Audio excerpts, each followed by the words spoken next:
नमस्कार, मैं हूं सचिन श्रीवास्तव और आप मेरे साथ देखेंगे आजमगढ़ और पूर्वांचल से जुड़ी खास खबरें। अगर हमारी खबर आपको अच्छी लगे तो हमारे फेसबुक पेज एबीसी चैनल को फॉलो करें और यूट्यूब चैनल को सब्सक्राइब करें। खबर के प्रायोजक हैं GD global school Kartalpur bypass Azamgarh. Admission open classes nursery to 9 and 11, free admission to nursery to class 5th. Limited time offer. Ginni Apparel. Complete family shop for apparel shopping. Civil Lines Azamgarh. Eid के अवसर पर नए collection की भरपूर range उपलब्ध। Dalim Sunbeam school, Tiwaripur Mau road, Sidhari, Azamgarh. Admission open for play group 2 class 9। Kashi Gomti jewellers Bhanwarnath Ayodhya road Azamgarh. शादी के आभूषण की खरीद पर दुल्हन का श्रृंगार और गृहस्थी का सामान बिल्कुल मुफ्त। साई इंटरनेशनल स्कूल, पूरा Pandey, Bhaduli Bazar, Azamgarh. Admission open nursery to class 9th and 11th। Akash Synchro program with Sai International School. Admission open medical, engineering and foundation. Sarvodaya Public School, Harbanchpur, Ajamgarh. Affiliated to CBSE New Delhi. Admission open classes nursery to 9th and 11th. और Lifestyle Furniture Belnadi, Azamgarh.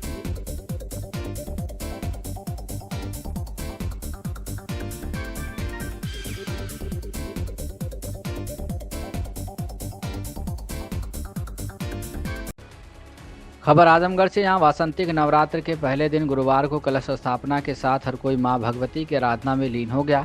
पहले दिन मां शैलपुत्री के स्वरूप की पूजा की गई। घरों में कलश स्थापना और पूजा के बाद प्रमुख देवी मंदिरों में मानव आस्था का सैलाब उमड़ पड़ा। श्रद्धालुओं ने देवी के चरणों में शीश झुकाकर सुख समृद्धि की कामना की। घंट, घड़ियाल और शंख की गूंज के बीच माता रानी की जयकारे से पूरा वातावरण भक्तिमय हो चला। गुरुवार सुबह से ही आस्थावानों का देवी मंदिरों में पहुंचने का काम शुरू हो गया। जिले के प्रसिद्ध देवी मंदिरों में श्रद्धालुओं की भारी भीड़ देखी गई और लोग देवी दर्शन के लिए हाथों में नारियल चुनरी लेकर कतारबद्ध अपनी बारी का इंतजार करते दिखे।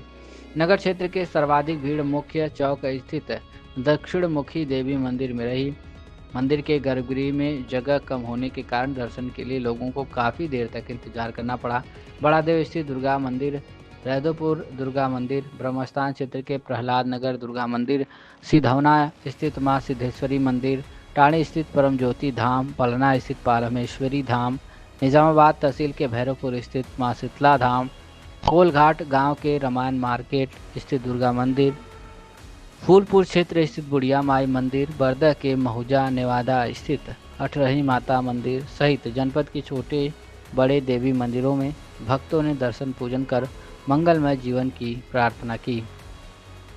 दूसरी ओर तमाम घरों में देवी की आराधना के क्रम में कलश स्थापना के साथ दुर्गा सप्तशती पाठ आरंभ हुआ। कहीं घर के पुरुष या महिला सदस्य तो कहीं पुरोहितों के माध्यम से अनुष्ठान प्रारंभ किया गया।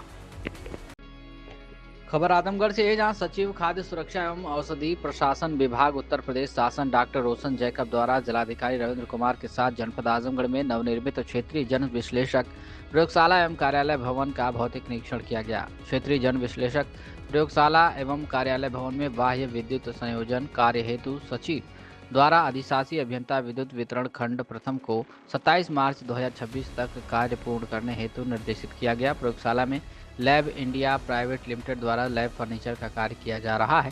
संबंधित फर्म के प्रतिनिधि को सचिव द्वारा 15 अप्रैल 2026 तक कार्य पूर्ण करने हेतु निर्देशित किया गया। भविष्य में प्रयोगशाला संचालित होने के पश्चात खाद्य एवं औषधि के नमूनों का विश्लेषण किया जाएगा। निरीक्षण के दौरान संयुक्त आयुक्त खाद्य हरिशंकर सिंह, सहायक आयुक्त खाद्य आजमगढ़ मंडल आजमगढ़ श्रवण कुमार मिश्र, सहायक आयुक्त औषधि आजमगढ़ मंडल आजमगढ़ गोविंद लाल गुप्ता, सहायक आयुक्त आजमगढ़ सुशील कुमार मिश्र, औषधि निरीक्षक आजमगढ़ सीमा वर्मा, कार्यदायी संस्था यूपी सिडको के अधिशासी अभियंता, सहायक अभियंता, वर अभियंता, पूर्वांचल विद्युत वितरण खंड प्रथम के अधिशासी अभियंता एवं अन्य संबंधित अधिकारीगण तथा कर्मचारीगण उपस्थित रहे।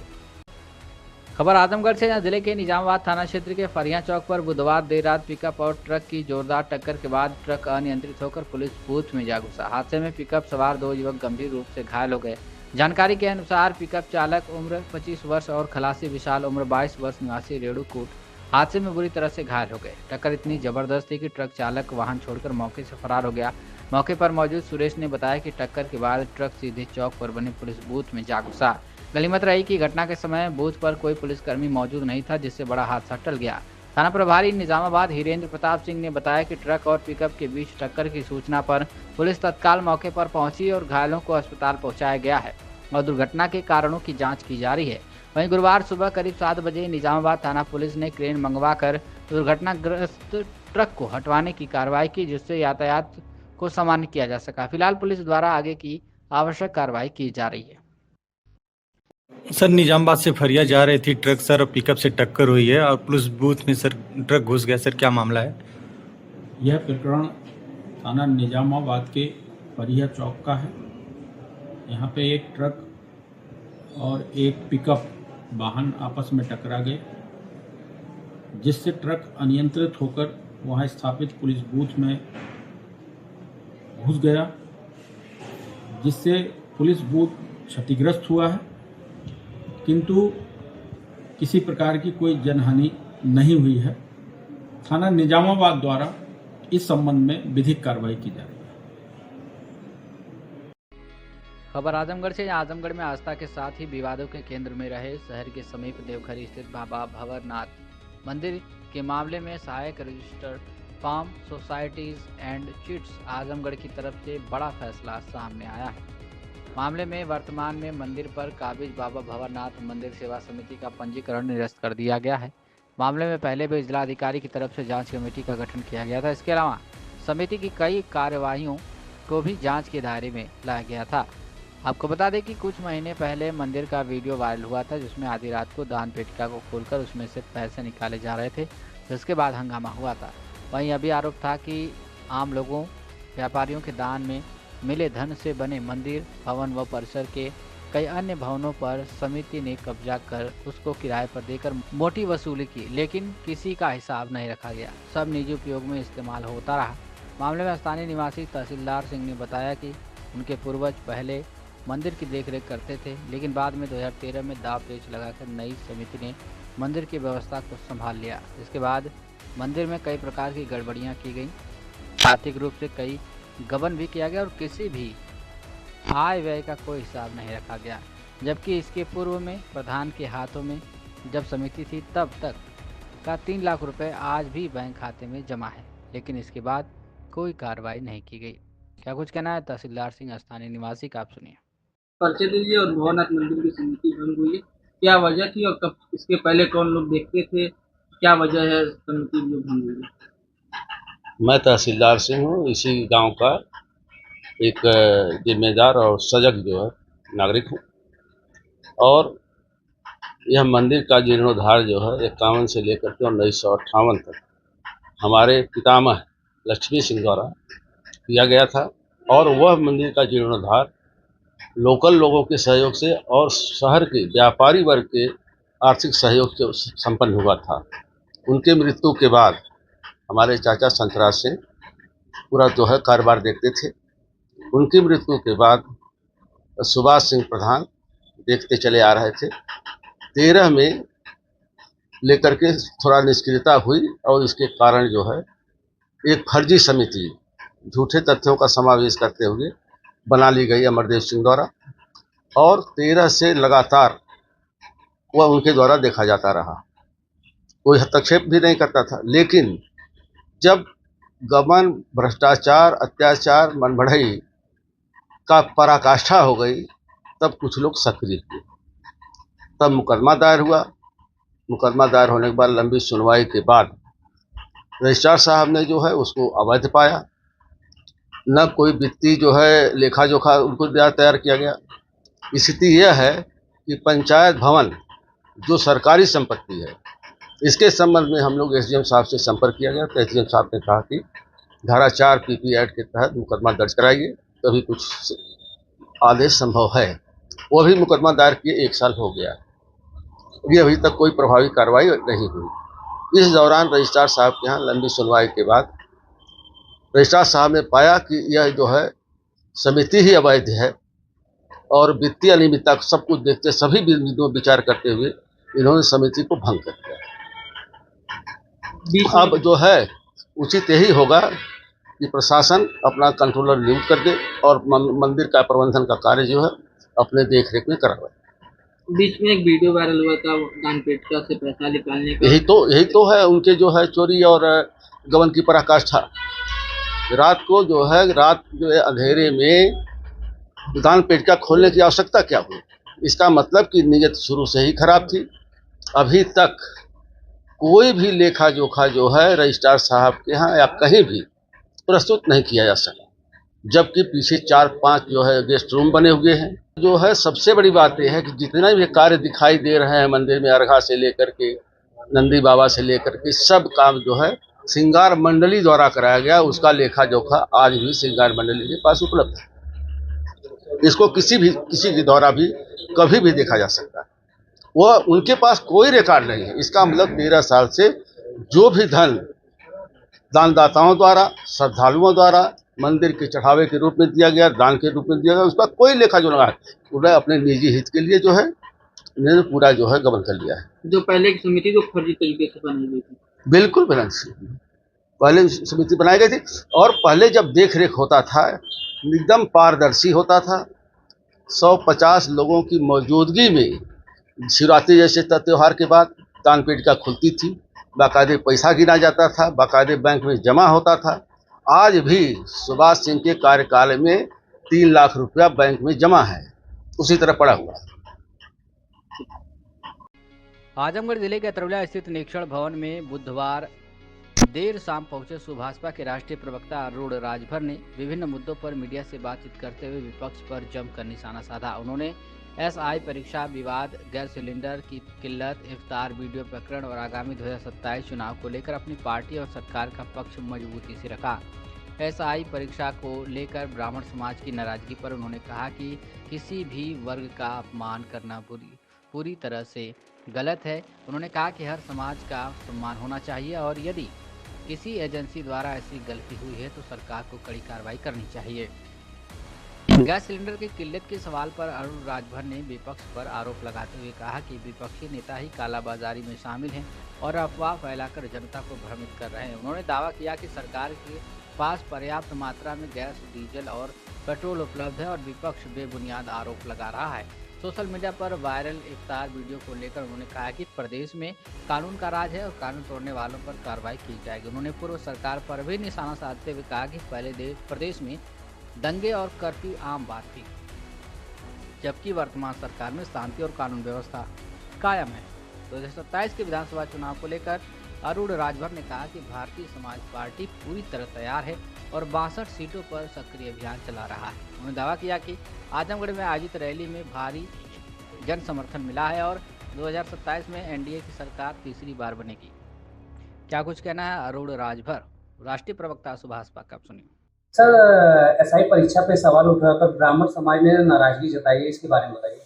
देखिए, उनका सवाल उठाना, उनका नाराजगी व्यक्त करना ये जायज है। किसी भी संवैधानिक संस्थाओं को या पेपर कराने वाले संस्था को या उस एजेंसी को ये अधिकार नहीं है कि सर्वोच्च सम्मान पर बैठा व्यक्ति या सर्वोच्च समाज में रहने वाला व्यक्ति को आप अपमानित करें। हर व्यक्ति का सम्मान है। बाबा साहब अम्बेडकर ने सभी का सम्मान किया है और सभी को एक निगाह से देखने का काम किया है, किसी को अपमानित करने का काम नहीं किया है। अगर किसी ने इस तरह का किया है, कोई एजेंसी ने किया है, पेपर छापने वाला किया है या पेपर छपवाने वाले ने किया है, तो सरकार को उसके खिलाफ कार्रवाई करना चाहिए ताकि दोबारा कोई किसी वर्ग पर इस तरह की बात ना करे, किसी प्रकार का इस तरह से करके किसी समाज को अपमानित ना करे। सभी समाज का सम्मान है और सबका सम्मान बरकरार होना चाहिए। उत्तर प्रदेश और अन्य क्षेत्रों पे एलपीजी सिलेंडर की किल्लत और बुकिंग के बाद भी डिलीवरी ना मिलने को लेकर विपक्ष ने घेरा है और आरोप है प्रशासन पर्याप्त स्टाफ के दावों को बावजूद आम जनता परेशान है। देखिए, ये विपक्ष के लोग ये सबसे ज्यादा सिलेंडर चुरा चुरा के अपने घर में रखे हैं और इन लोगों ने प्रदेश के सामने अफवाह फैलाने का एक्सपर्ट हासिल कर लिया, झूठ बोलने का एक्सपर्ट हासिल हो गया।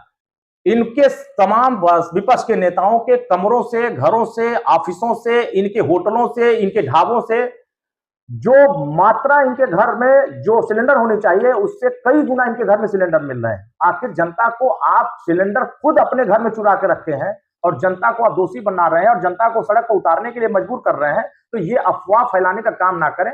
सरकार के पास पर्याप्त सिलेंडर है, पर्याप्त गैस है, पर्याप्त डीजल पेट्रोल है, किसी प्रकार का कहीं मतभेद नहीं है, कहीं अफवाह नहीं फैलाना है, सबको पर्याप्त। अभी मैंने कल ही सिलेंडर बुक किया, मेरे यहाँ कल ही आ गया। तो फिर जब मैं लखनऊ में बैठ करके बुकिंग किया हूं, मेरे पास आ गया, तो फिर समाजवादी पार्टी और कांग्रेस विपक्ष के लोग ये आरोप लगा रहे हैं। तो ये साबित होता है कि इन लोगों ने बड़े पैमाने पर सिलेंडर चुरा कर रखा है इसको ब्लैक में बेचने के लिए। ऐसे ब्लैक करने वालों के खिलाफ भी सरकार कठोर कार्रवाई कर रही है, इसीलिए ये अफवाह फैला रहे हैं।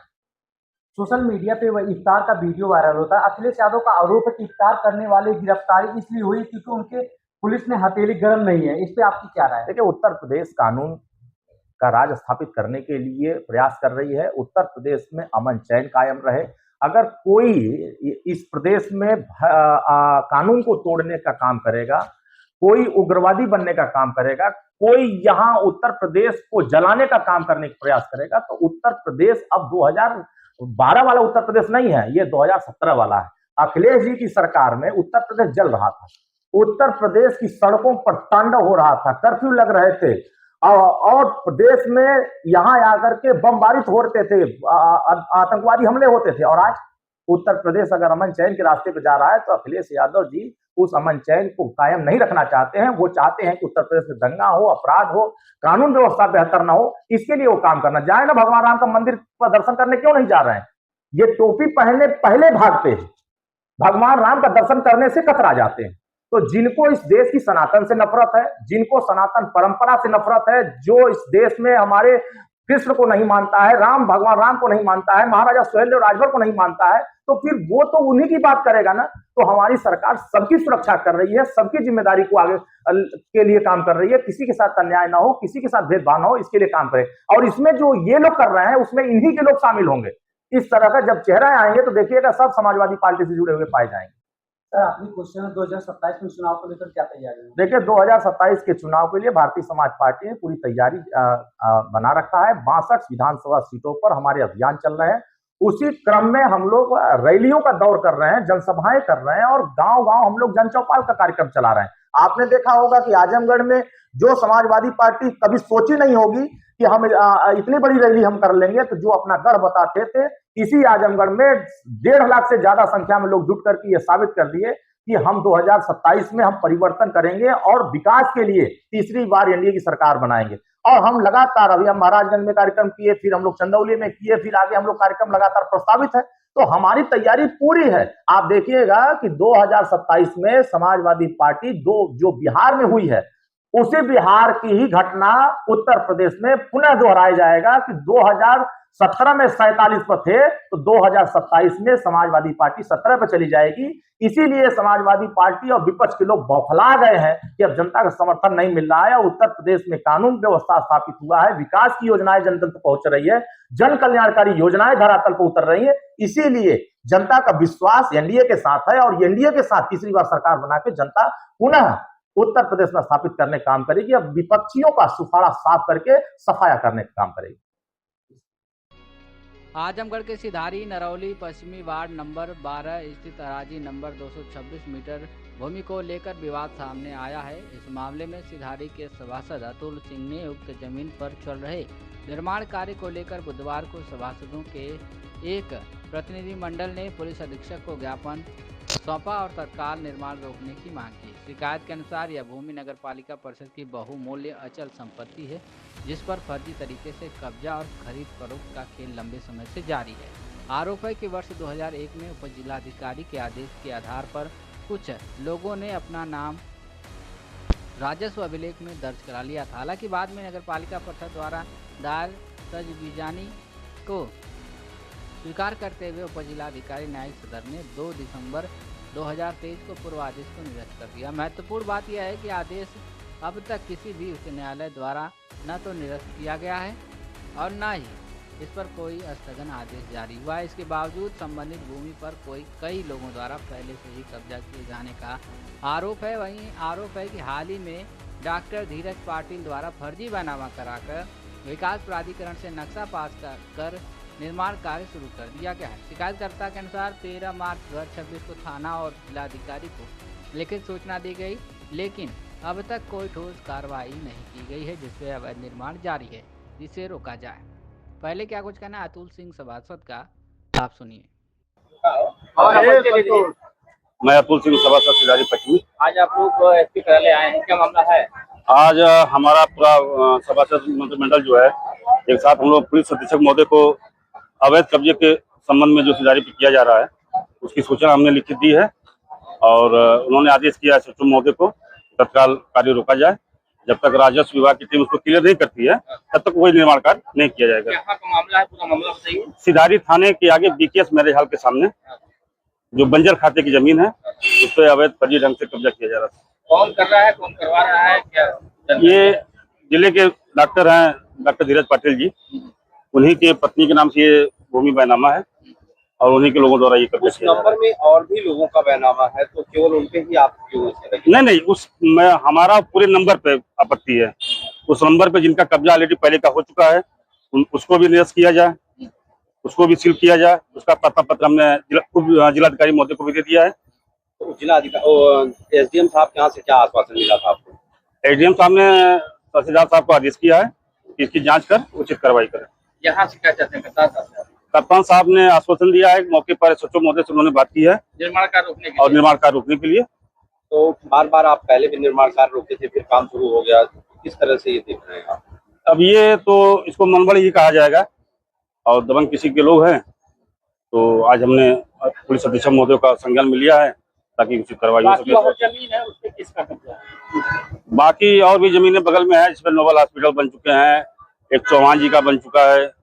अब वो जब नगर पालिका की जमीन है, सब नगर पालिका की जमीन है और राजस्व विभाग जब तक उसकी पैमाइश नहीं करता है तब क्लियर होगा कि उसकी जहद में कौन कौन लोग आ रहे हैं। क्या ये नगर पालिका अध्यक्ष या ईओ के संज्ञान में है?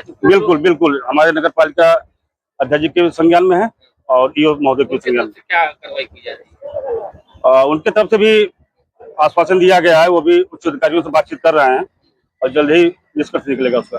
वह जमीन 4 बार रजिस्ट्री हो चुकी है ऐसा सुनने में आया है, तो अब तक आप लोग कहाँ थे?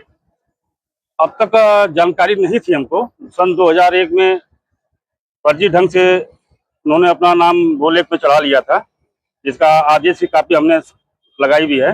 उसको उप जिलाधिकारी महोदय ने उसको कैंसिल भी कर दिया है। अभी क्या स्टेटस उस जमीन का किसके पाले में है, किसके पक्ष में है? अभी यथास्थिति कायम रखने का बोर्ड ऑफ रेवेन्यू द्वारा उससे आदेश भी पारित है। काम रुका हुआ है? फिलहाल आज काम रुका है, कल काम चल रहा था, हमने मना भी किया, इसके बावजूद भी कल काम हो रहा था।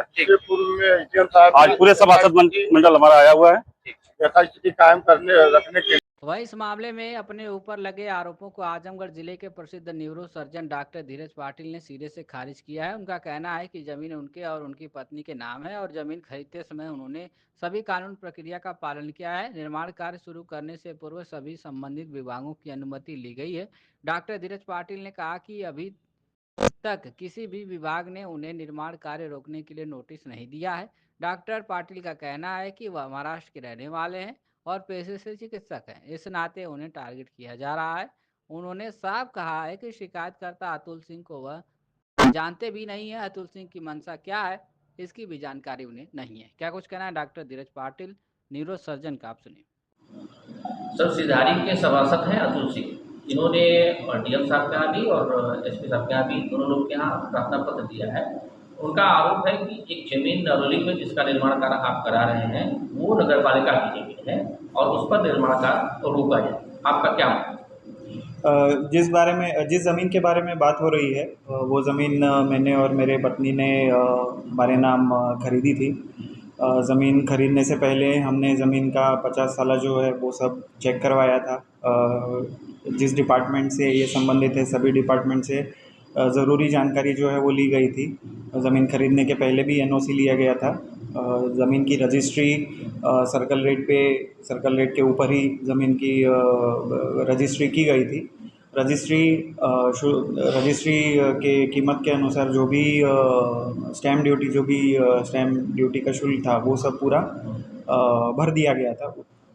उसके बाद खारिज दाखिल ज़मीन का किया गया था।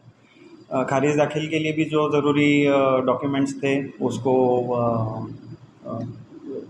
ऑब्टेन किया गया था। उसके बाद सब डॉक्यूमेंट्स फाइल करने के बाद खारिज दाखिल भी हुआ है।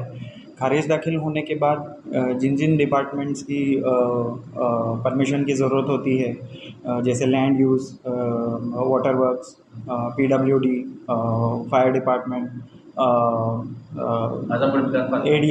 ADA डिपार्टमेंट, सभी लोगों से जो भी परमिशंस थी, सब परमिशन लेने के बाद ही हमने ADA मैप अप्रूवल के लिए अप्लाई किया था। एप्लीकेशन स्वीकार करके एप्लीकेशन फ़ीस जो होती है वो पूरा हमने सरकार के तरफ ADA के तरफ पूरा फ़ीस पे करने के बाद ही जब हमारा ADA का नक्शा पास हुआ है, उसके बाद हमने इस ज़मीन पे ऑफिशियली काम करना शुरू किया है। तो इस प्रोसेस के दौरान कभी भी किसी भी डिपार्टमेंट से हमें कोई भी ऑब्जेक्शन अभी तक नहीं आया है इस विषय में कि तथाकथित ज़मीन जो है सरकारी ज़मीन है, क्योंकि कई सारे डिपार्टमेंट्स की इसमें परमिशन ली गई हैं और जहाँ जहाँ जितना समय लगता है उतना समय लगने के बाद ही सब परमिशंस मिलती हैं। और पर मैप अप्रूवल का भी जो प्रोसेस है वो भी लंबा रहता है। मैप अप्रूवल में भी लगभग 5 से 6 महीने गए हैं। इस बीच तो इस बारे में किसी ने हमें कोई नोटिस इस तरह की मतलब नहीं आई है कि ये सरकारी ज़मीन है। आज के डेट में कोई किसी विभाग से आपको नोटिस निर्माण कार्य रोकने के लिए नहीं है? बिल्कुल भी नहीं आई। तो ये जो सभासद हैं इनका क्या इंटेंशन हो सकता है क्या? ये जो सभासद है इनका इंटेंशन एग्जैक्टली तो मैं नहीं जान पा रहा हूँ, क्योंकि मेरी उनसे कभी बात नहीं हुई और मैं आपसे कोई मुलाकात नहीं हुई? मेरी कोई उनसे मतलब बात भी नहीं हुई है और ना ही मैं उनको पर्सनली जानता भी हूँ। लेकिन जितना मैं समझ रहा हूँ कि एक सॉफ्ट टारगेट डॉक्टर और एक बाहरी व्यक्ति जो यूपी का नहीं है, जैसे मैं महाराष्ट्र से बिलोंग करता हूँ, तो एक बाहरी एक आउटसाइडर जो डॉक्टर है, तो एक सॉफ्ट टारगेट समझ के मुझको टारगेट किया जा रहा है, ऐसा मुझे लग रहा है। प्रशासन से क्या चाहते हैं आप? चाहते मतलब सभी लोग तो कोऑपरेट कर ही रहे हैं। मुझे आज तक किसी से कोई परेशानी तो हुई नहीं है। प्रशासन से तो मुझे पूरा सपोर्ट मिला ही है। जितना परमिशन मैंने लिया है सभी परमिशन के लिए मुझे प्रशासन से मदद ही मिली है। मुझे कोई दिक्कत वैसे नहीं है। खबर आजमगढ़ से। यह नव संवत्सर 2083 चैत्र शुक्ल प्रतिपदा की पूर्व संध्या पर संस्कार भारती आजमगढ़ की ओर से सांस्कृतिक व वैदिक मंत्रोच्चारण के साथ मां तमसा के तट पर डूबते हुए सूर्य को अर्घ्य दिया गया।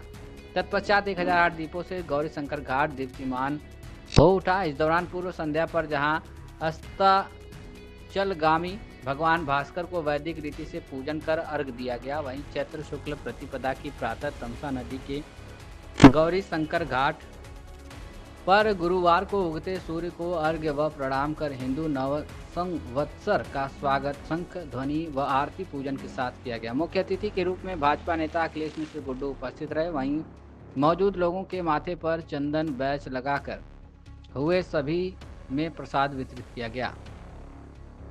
संस्कार भारती के पदाधिकारियों व सदस्यों ने शहर के मुख्य चौक पर पहुंचकर एक दूसरे को नूतन वर्ष व नव संवत्सर मंगलमय हो का बैच लगाकर एक दूसरे को बधाइयां दी। कार्यक्रम के संयोजक सुनील कुमार मिश्र व डॉक्टर पूनम तिवारी व सह संयोजक मधु अस्थाना व अंजलि बर्नवाल रही। इस अवसर पर फ्यूचर डांस एकेडमी आजमगढ़ ने विविध सांस्कृतिक कार्यक्रम कर सभी को मंत्रमुग्ध कर दिया।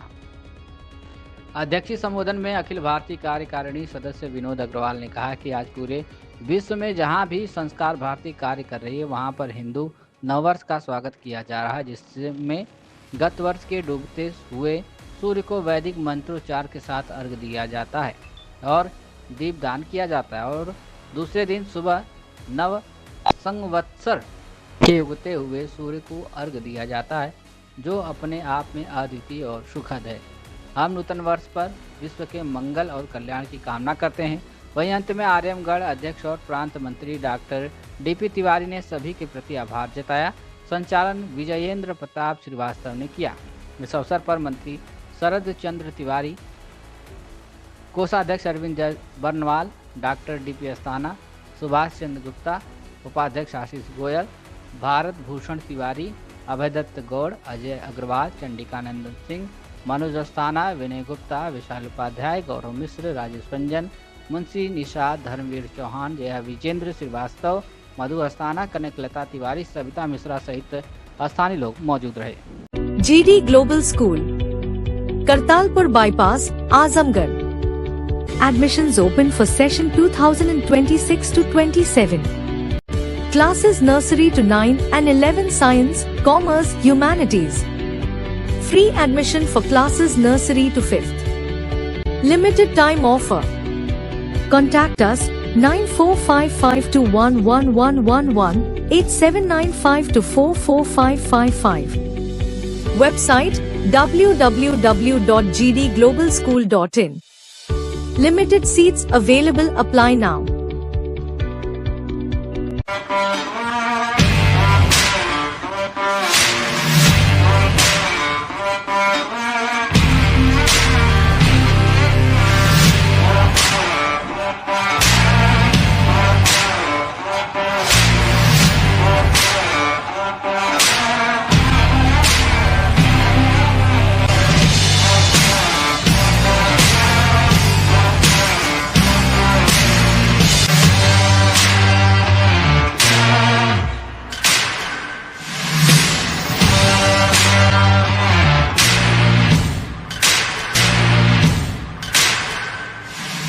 ये है डालिम सनबीम स्कूल।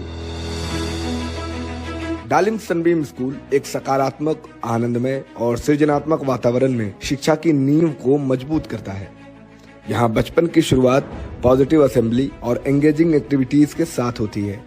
यहाँ बच्चे tracing board, phoenix, early reading and writing, crafts and yoga को एक्सप्लोर करते हैं। स्मार्ट क्लासरूम्स के साथ साथ यहाँ सब्जेक्ट्स के अनुसार साइंस लैब, मैथ और कंप्यूटर लैब की भी सुविधाएं हैं। एक बड़ी लाइब्रेरी भी जो बच्चों में क्रिटिकल थिंकिंग को बढ़ाता है। स्पोर्ट्स जैसे कि बास्केटबॉल, वॉलीबॉल और स्केटिंग से बच्चे फिजिकली फिट रहते हैं।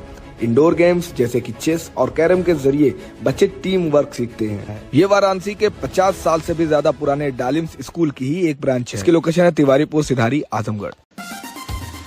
Kashi Gomti jewellers, a wing of Kashi Gomti group, निकट भंवरनाथ मंदिर, अयोध्या रोड, आजमगढ़। शादी के आभूषण की खरीद पर दुल्हन का श्रृंगार और गृहस्थी का सामान बिल्कुल मुफ्त।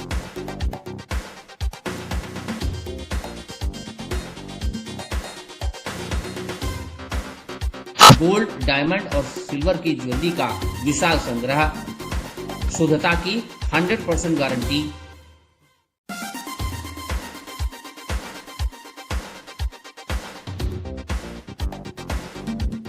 अपने खूबसूरत लम्हों को बनाएं और यादगार। पहुंचे काशी गोमती ज्वेलर्स, निकट भंवरनाथ मंदिर, Ayodhya road, Azamgarh.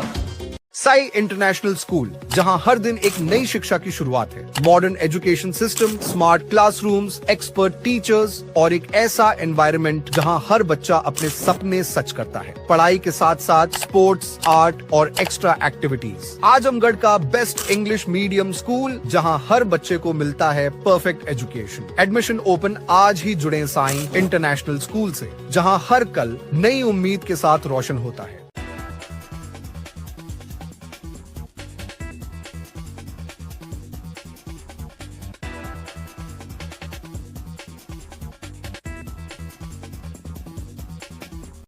Sarvodaya public school Azamgarh में आपका स्वागत है, जहां हर दिन एक नई शुरुआत होती है। यहां आपके बच्चे की अच्छी शिक्षा और बेहतर भविष्य के लिए नई शिक्षा नीति 2020 के अनुरूप पाठ्यक्रम है और इससे जुड़ी सभी सुविधाएं उपलब्ध हैं। यहाँ sports, horse riding, dance classes जैसी यूजफुल एक्टिविटीज तो होती ही हैं, साथ ही लाइब्रेरी, म्यूजिक और आर्ट एंड क्राफ्ट के थ्रू भी बच्चों की क्रिएटिविटी को स्पेशली बढ़ावा दिया जाता है। बच्चों को तकनीकी दुनिया से जोड़े रखने के लिए स्मार्ट क्लासेस, रोबोटिक्स, और कंप्यूटर लैब्स उपलब्ध हैं। छोटे बच्चों के लिए अलग से प्ले सेट एरिया है और एक्टिविटी रूम की व्यवस्था है। सर्वोदय स्कूल में बड़ी क्रिकेट एकेडमी के साथ ही हेल्थ और वेलफेयर क्लब भी है, जहां पर बच्चों को सेहतमंद और खुश रखने की पूरी कोशिश की जाती है। 6th क्लास से गर्ल्स के लिए सेपरेट क्लासेस और बिल्कुल सुरक्षित स्कूल बस सर्विसेज, वो भी GPS के साथ सभी रूट्स के लिए अवेलेबल है। Lifestyle furniture, Belnadi, Azamgarh. सभी प्रकार के फर्नीचर एवं इलेक्ट्रॉनिक सामानों की भरपूर रेंज उपलब्ध। हमारे यहाँ EMI की सुविधा 0% ब्याज पर उपलब्ध। इलेक्ट्रॉनिक सामानों में LED TV, refrigerator, washing machine, air conditioner, air cooler, deep freezer, water cooler, mixer juicer, iron, fan, induction, battery, inverter, electric geyser, gas geyser, आटा चक्की इत्यादि। फर्नीचर के सामानों में बेड, गद्दा, सिंगारदान, अलमीरा, sofa, table, chair, rack, stool, संदीली, सीढ़ी, डाइनिंग टेबल, झूला आदि। शादी विवाह की हो तैयारी या ऑफिस और घर के लिए सामानों की करनी हो खरीदारी, पहुँचिए लाइफस्टाइल फर्नीचर, बेलनाडी, आजमगढ़।